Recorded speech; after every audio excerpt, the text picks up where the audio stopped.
So Super Rugby round 14 Saturday sees us playing another massive 6 games on the one day. I guess depending on which time zone you're in, it could be Saturday, Sunday if you're in New Zealand, but it's mostly on Sunday, Saturday for the game's actual locations. None of them are right, kind of dead rubbers at the minute. At least one team in pretty much all of these games has something to play for, and the others are just trying to save a bit of face and see how they go. The first one is probably the closest to a dead rubber, with the Stormers really struggling to put their hand up for a playoff spot. It's the first ever game in Hong Kong, so it's historic for kind of that, if nothing else. The weather's going to be pretty hot, so it'll be interesting to see how some of the big forwards of the Stormers go with that weather. But that being said, the Sunwolves have got a lot of imported players as well from climates probably not that similar to Hong Kong or Japan, so maybe even parts of Japan which are a bit colder. So it's no guarantee they'll handle the weather that much better either. Just based on history, the Blues got done by the Sunwolves in hot weather, so the Stormers just have to be careful if nothing else.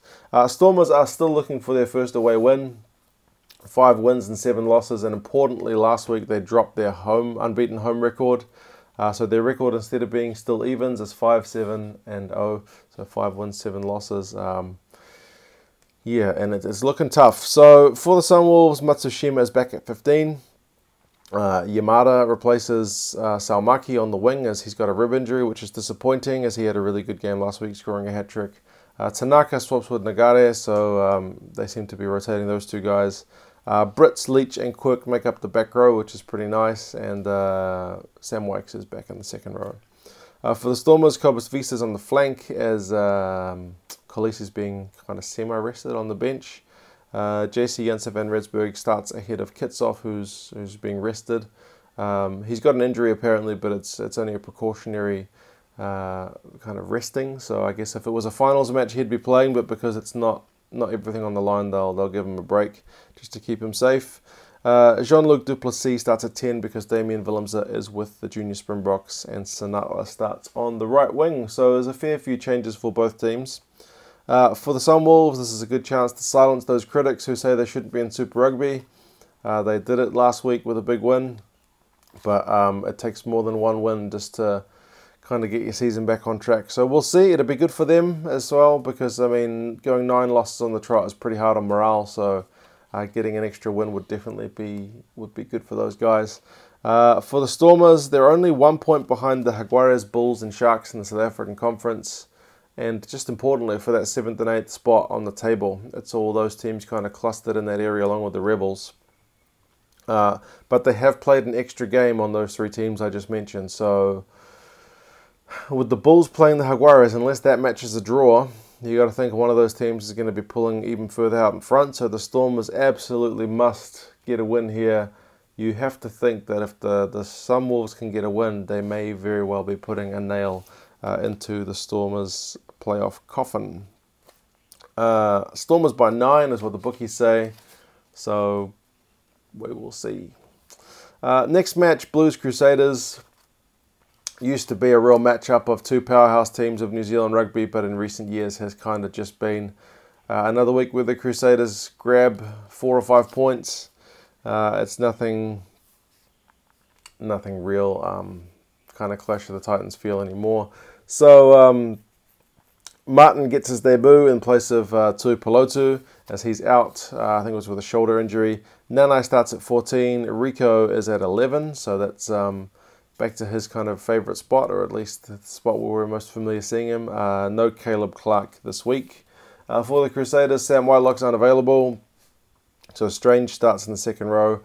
Franks starts with Taylor and Perry in the front row, which is pretty intimidating.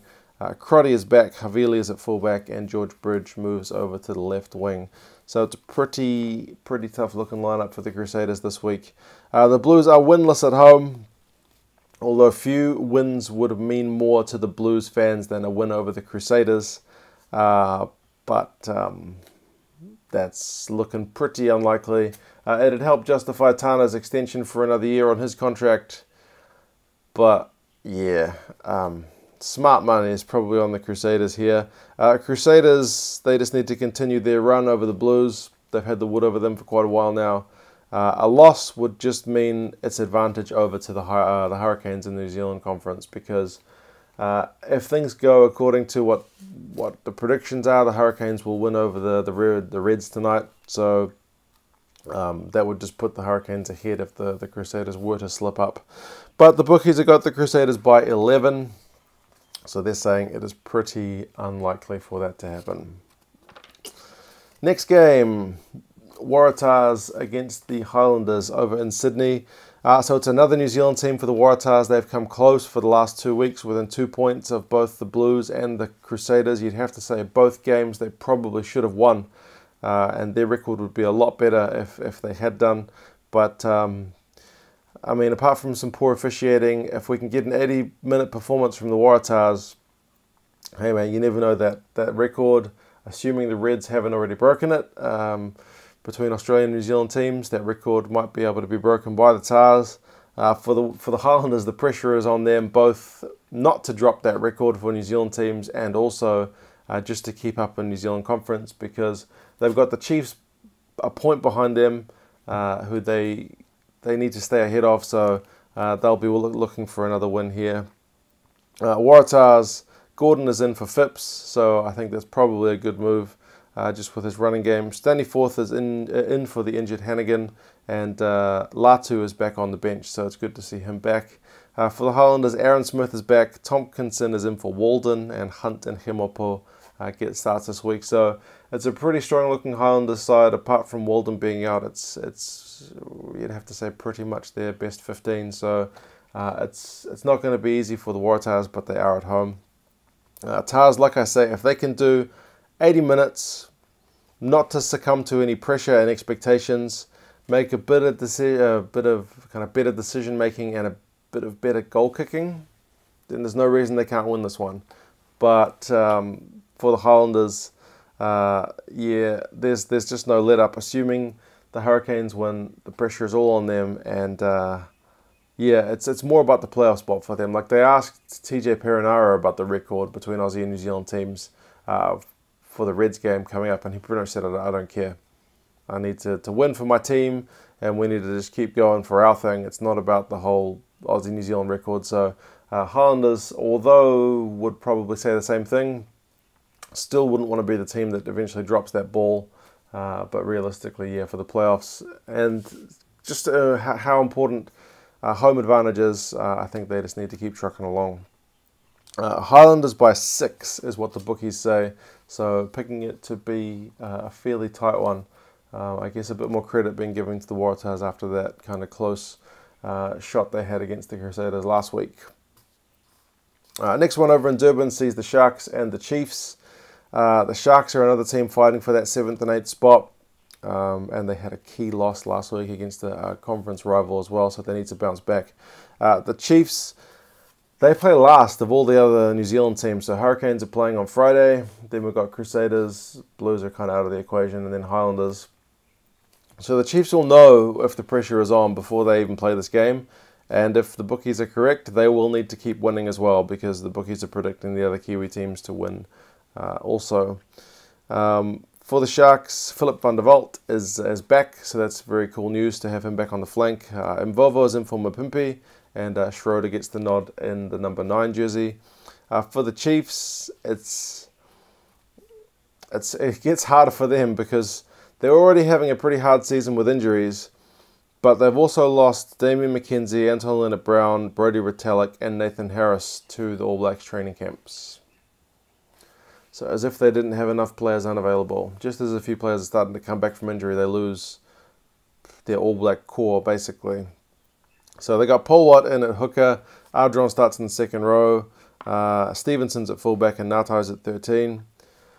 So yeah, for the Sharks, man, this is your chance. If you wanted to get your season kind of back on track, you've already done well against some New Zealand teams before.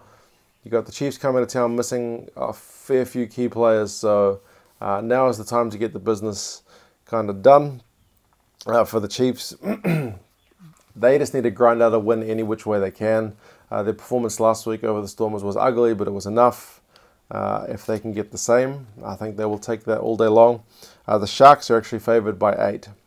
So that's how much influence the loss of those key players is predicted to have on the Chiefs. The next one, Lions and Brumbies.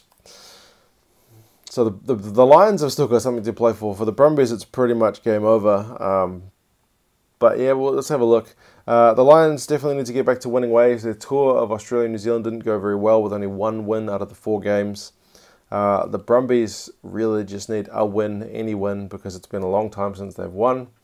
And yeah, it's starting to look pretty poor for them in Canberra, and attendances have also shown that.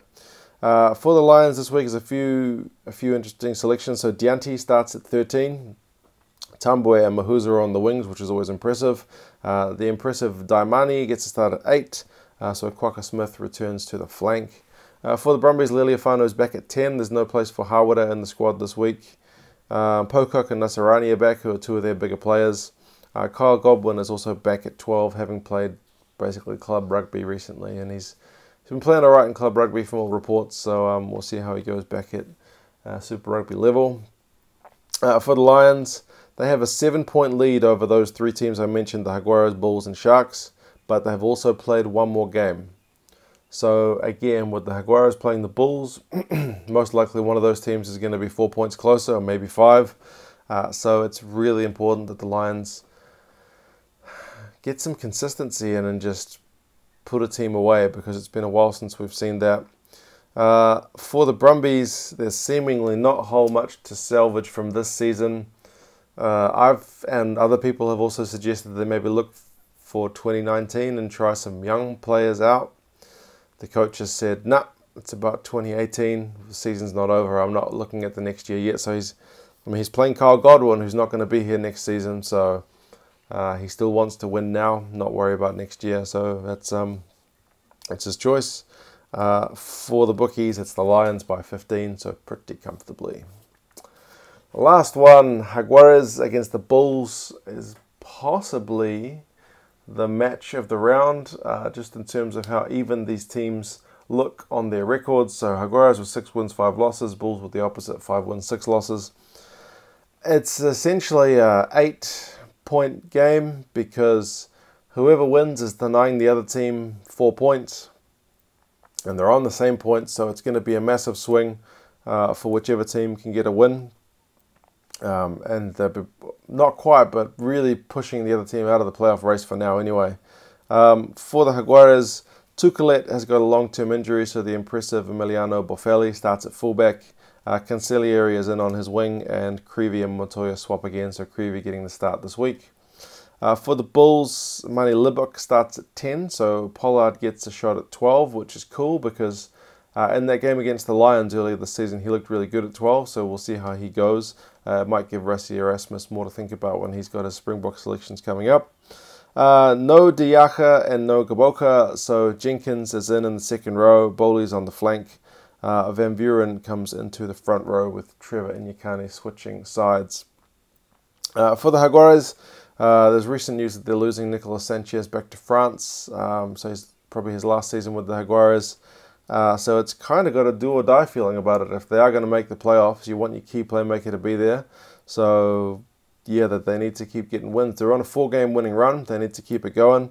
For the Bulls, they won last week, and they really need to string some results together, because apart from one 3-game winning run, they've not been able to put back-to-back performances on this season, which kind of is why we see them middling. So yeah, this one in terms of importance probably has the most about it this week.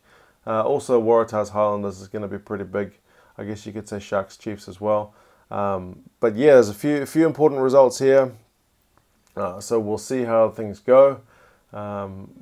With 6 games, probably not going to be able to see them all live. But yeah, let me know your guys' thoughts on the games, and we'll see what we can. And we'll have a talk about them probably tomorrow. All right, guys, I'll talk to you again soon.